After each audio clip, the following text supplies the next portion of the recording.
Hey guys, welcome back to my channel. I'm Quad Cities Tesla Guy, and today I'm going to walk you through how to use full self-driving and Grok AI to navigate your vehicle to just about anywhere that you want to go. I'm going to show you some tips and tricks and things that you may want to do when you first get your vehicle and you first want to start using full self-driving.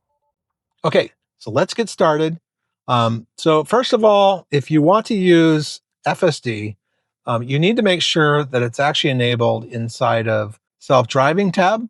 So you come to self-driving, and you'll see you'll have traffic aware cruise control, which is just like your standard cruise control, part of the ADAS system that most people would get in any vehicle. You have auto steer beta, which is just going to keep you within the lanes. And then we have full self-driving. So you want to make sure that full self-driving is selected, and that will give you access to complete navigation and lane changes, turns, traffic signals, stop signs. It'll do everything for you basically. Now it is still considered supervised. So that means you still need to monitor the vehicle. You still need to check your blind spots, check your mirrors, and be attentive and looking out the window straight ahead. It doesn't mean that you can get on your phone, because you will get a nagging message up here if you do that. Now, the first thing you want to do is you want to decide on what profile you're going to use. So there is Sloth, which is very slow in most cases, Chill, which is just slightly, it's kind of going to be right about the speed limit, maybe even a mile or two per hour underneath. And then you got Standard, which is kind of like going the speed limit. And then you've got Hurry, which will go slightly over the speed limit. And then there's this crazy mode called Mad Max. So Mad Max is definitely going to speed, but you're going to notice it even more when you're on interstates or highways. So I like to leave mine at Standard most of the time, but occasionally I'll move to Hurry. You can change your mode. There's a couple of ways of doing that. So the first way that you can do this is you can simply use the right wheel here. So you can change that by scrolling up and down, or you can go left and right on the scroll wheel. Now, that will just basically change you one step at a time, from Sloth to Chill to Standard to Hurry to Mad Max, and then back the other way. So you can pick what mode you want to be in, and you'll see it up here as we start driving as well. There's also this expanded full self-driving visualization. So when you're actually driving the vehicle, you're going to see all kinds of things: cars, buildings, people, roads, lanes, everything will be expanded by having this selected. I don't use actual smart summon very often. Actual smart summon is one of those features where if you want to embarrass yourself in a parking lot sometime, go ahead and try that. One time I did it, and the car almost went out to the road, and a truck pulled up behind my car, and I wasn't in it. And I ran over to my car and told the guy, sorry about that. But he was more excited about the fact that it was driving itself. But it turned out okay, but it was kind of an embarrassing moment for a minute. Now, you can also do a customized summon, where you can basically change some information about the completion sound, emissions on abort, which means if it aborts, it's going to do a fart sound, and then your bumper clearance. And this is really helpful, like if you're using the forward and back buttons to move your car in and out of a garage. And then require continuous press. So if you don't do that, then basically what happens is you have to press on the come to me button until the car comes to you and stops. But I think this is disabled currently for some reason. So anyway, maybe they'll allow that later on. Don't worry about that warning. That's just because I had this camera up here.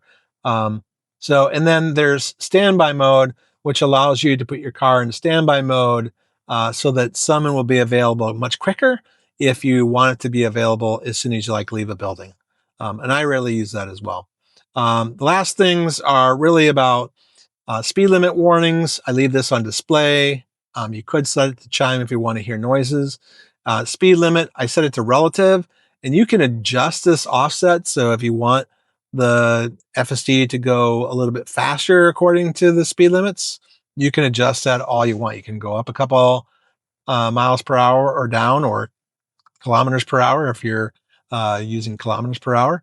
And then you have options like forward collision warning. I leave mine on late, but maybe as a new driver to FSD, you may want to leave it on early or medium. Last is lane departure avoidance. So if you want to get warnings or assisted lane departure warnings. Now, and then you have some other things that kind of don't really fit into FSD, but maybe these obstacle aware acceleration and green traffic light chimes matter. Now, some of these might be because there's also these options for autopilot features, older autopilot features now called full self-driving, like traffic aware cruise control and auto steer beta. Okay, so let's talk about how do we actually use full self-driving. So you can't use it really without putting a destination in. So like right now, I have no destination in here. I could click start self-driving and it will start moving, but it's just going to go wherever it wants to go. So that's what it's doing right now. So I'm just going to go ahead and put my foot on the brake and stop it. And then I'm going to go ahead and show you how another feature of full self-driving works, and that's called Autopark. So I'm going to have it park in this spot here. I'm going to press start, and it's going to go ahead and adjust itself, and it's going to back into that spot. Now that's a feature of full self-driving, but if you don't have full self-driving, you will not be able to do this. This Autopark feature is only part of the FSD subscription, or if you purchase it outright before it was taken away, then you could potentially still use this. So there you go. Full self-driving Autopark completed a parking, and you can see it's right in between the spots. Now, the next thing you want to do is, if you really are going to use full self-driving, you want to start self-driving after you put a destination. Now, there is a couple of ways that you can do that. So one, you can go into your phone, and let's say that I go to Maps. Okay, I'm going to go to Maps here. And this is going to be similar on just about any map app, right? So if you go to any map app, you're going to have the ability to do this. So let's say that I want to go to some place like, let's say I want to go to this church. It's not my church, but it's a friend of mine's church. And so we're going to use this as an example. And I have it in there. And all I have to do now is click this go to or send to. And then I can scroll over and I can click on the Tesla app. Or if you don't see that, you may have like a more option all the way to the right. And you may have to click on it one time, but then it will show up in this list. So I just click that. And what it's going to do is it's going to send it to your car. And now you can see my map just changed. And now it shows my destination is all the way over there at that church. So that's one way that you can do it. Now you can just tap here, or you can slide in or slide out on the maps. So now you can see that it was sent from my phone as well. So that's kind of interesting because I don't think I've ever noticed that, but this is an address sent from my phone and it's automatically mapped. Now I can choose which route I want to take, or I can just leave it at whatever the default was. Now, let's say that I want to start self-driving. All I have to do again is click start self-driving and the car is going to start pulling away. So that's a second option. So I'm going to go ahead and brake and stop it. And we're going to go ahead and just use that auto park feature while I'm coming up with the next thing. So what I'm going to do is I'm going to end this trip. We're going to have full self-driving pull us back into a parking spot here. And the next thing I'm going to do is I'm going to put a destination in manually. Let's just let it park us. Now, you'll notice with auto park that sometimes it pulls in reverse and sometimes it'll pull in forward. It just depends on the parking lot and what it sees that's available. Now, the next way that you can navigate is you can either press here and then you can click on home or work once you've set your home or work, or you can select arena parking or whatever. Like these are custom ones. So I could go to recents, I can go to charging. I can also go back and say, so I can pick a location here and I can, let's say I want to go to the power wash. I can select the power wash and it will navigate me there. I can again pick the route, or you can do this where you can say navigate and you can click on this 1.4 miles away with a little thing and it'll give you information about that location. And then you can call them, you can go to their website and you can add it to your favorites. And then we can also click the navigate button and that will set the route as well. Now, there's one more way that you can do this. So I often have a hard time doing power wash for some reason because it often thinks I'm going to just any car wash. But let's say that I want to go to a different location. Let's go ahead and press the mic and hold it. And that'll bring up Grok and say, hey, Grok, I need to navigate to Enzo's Chicken. Found Henzo's Chicken just 0.6 of a mile away at 653 Avenue of the Cities in East Moline. Starting navigation there now. And what you'll see is sometimes Grok doesn't actually set the navigation. Set navigation. And now it will have the navigation set.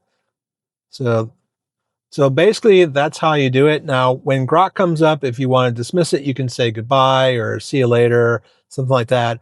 Or you can just swipe down on it. It'll go away. Now, that sets my navigation. So now if I want to drive there, all I have to do is press start.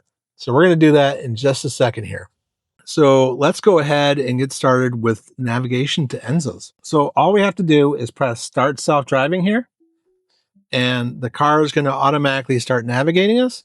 And as you can see, we're headed that direction and we're going to go to Enzo's and the car is driving itself. So here you can see, yeah, it's making turns. Now, today I just learned that version 14.3 is in release and it's actually being pushed out to vehicles. Now, it's a little bit disappointing because some of the things that I was hoping to see were not listed in the release notes. But if you haven't seen that video about the release notes for 14.3 and what's in it and how I found out that it's coming, you can click on the video at the end of this video and that'll take you to the 14.3 is here video. So yeah, we're coming up here. We're going to go left here. So we're going to make a left turn and you can see there's some car coming, but it's turning. So we're going to go ahead and make the turn. And we're going to drive up the road here and we're going to go to Enzo's Chicken. So yeah, so this is basically how it works. Now you can stop full self-driving anytime you want by either tapping the brake down here, or you can press this wheel once, or you can also just grab the steering wheel and give it a little bit of a tug, and that will take it out of full self-driving. Now, when you do that, you need to be aware that what's going to happen is like this. Like I'm going to touch the brake here. And so you'll get this little warning and you need to take over because it will start decelerating and regen braking will start happening. So you want to make sure that you are ready to take over and take over the accelerator. So I'm going to go ahead and put it back in and we're going to continue driving to Enzo's. This is just a short little drive, but I kind of wanted to show you how this works.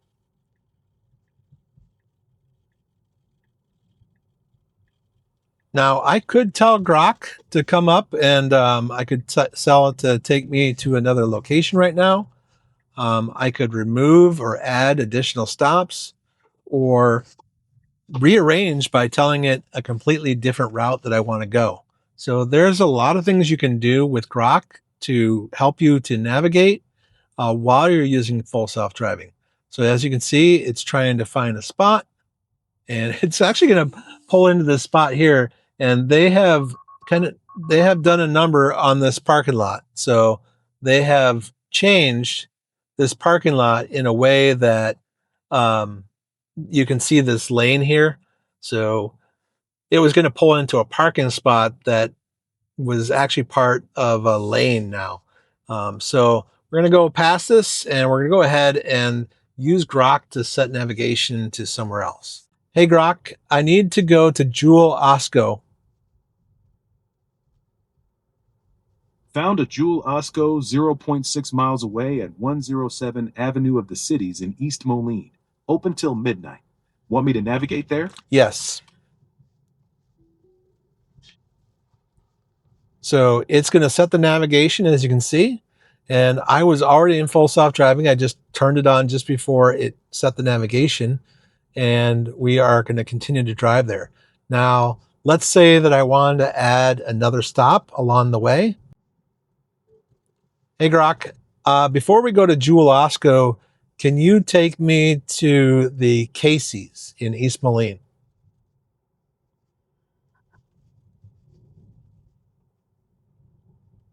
And now it's Sure. routing me to Casey's first. Hey, Grok, go ahead and remove Casey's. And just like that, I can remove it. Got it. Casey's and removed. We're going to now go heading straight to Jewel Osco. Yeah, we're going to go 2 straight minutes to away. Jewel Osco. East first makes sense. I'm going to have it go right here and go that way so I can pick a different route while I'm driving. Now, there are some emergency Take that vehicle right onto Kennedy sounds Drive, like the coming from map somewhere, says. but I'm not sure where. Oh, it went the other way. So what else can we do with this? Is we could tell it that we want to cancel the current navigation. Navigation canceled. All clear now. Where to next? And just like that, now there's nothing in the nav, and you can see the car is going to still continue to drive straight. Hey, Grok, can you take me to Dairy Queen and then to the YMCA and make it the most efficient route as possible?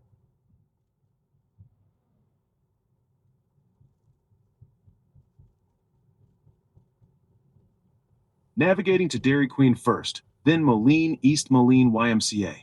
Most efficient route, about 1 minute to the first stop. All set. So just like that, you can easily give Grok commands while you're driving, so you don't have to actually fumble around with the screen and try to figure it out. Because with full self-driving, it's going to be constantly watching your every move.